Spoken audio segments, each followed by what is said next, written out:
आज की हमारी कहानी है भगवान पर भरोसा। एक बार की बात है, शाम का समय था। जंगल में काली घटाएं छाई हुई थी। काली घटाओं के कारण जंगल में बिजली बिजली गिर गई थी और जंगल में आग लग गई थी। उस जंगल में एक सुनहरे बालों बालों की बहुत सुंदर हिरनी रहती थी। वह शाम को एक नदी के किनारे पानी पीने के लिए आई।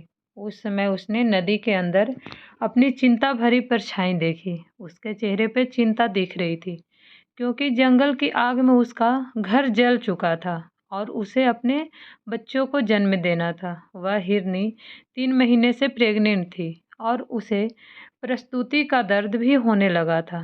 तभी उस हिरनी ने सोचा कि वह अपने बच्चों को जन्म इस नदी के किनारे ही कहीं अच्छी जगह पर दे दे।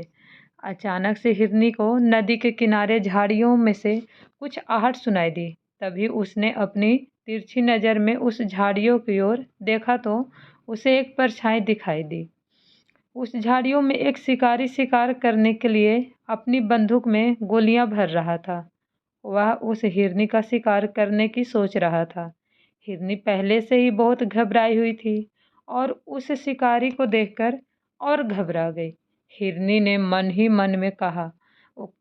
मन में वहाँ से धीरे से भागने की सोची।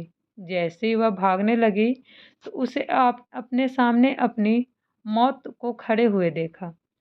उसके सामने एक खूंखार शेर खड़ा था। वह शेर भी उस हिरनी को अपना शिकार बनाने की सोच रहा था।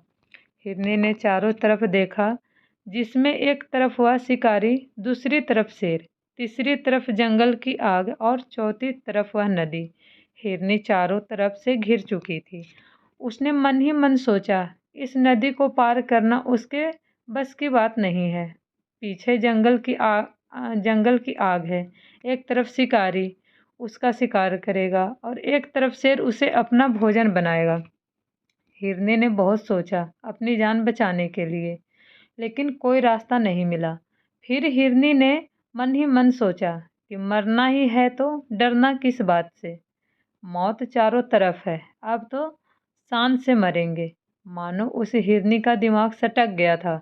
ऐसा सोचकर हिरनी सीना तान कर शिकारी के सामने खड़ी हो गई और आंखें बंद करके भगवान से इस जीवन के लिए शुक्रिया करने लगी और जीवन दान मांगने लगी। तभी शिकारी अपनी बंदूक में गोलियां भर चुका था और वह बंदूक को हिरनी की तरफ करके कंधे पर बंदूक रखकर हिरनी को निशाना ही बना रहा था कि एक अजीब सी घटना वहां पर घटी। जंगल की आग से एक चिंगारी उछली और वह चिंगारी शिकारी की आंख पर आ लगी। वह शिकारी अंधा हो गया। शिकारी का निशाना हिरनी की ओर से चुक गया और शेर की ओर घूम गया। शेर वहीं पर घायल हो गया और वहीं गिर गया।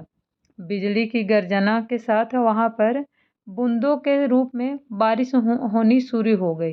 बारिश होने से मौसम बहुत ही सुहावना हो गया और जंगल में लगी आग भी बारिश के कारण बंद हो गई। इस सुहावने मौसम में हिरनी ने 3 बच्चों को जन्म दिया। अगर आपको ये कहानी मेरी पसंद आए तो मेरे चैनल को लाइक एंड सब्सक्राइब ज़रूर कीजिएगा। Thank you so much.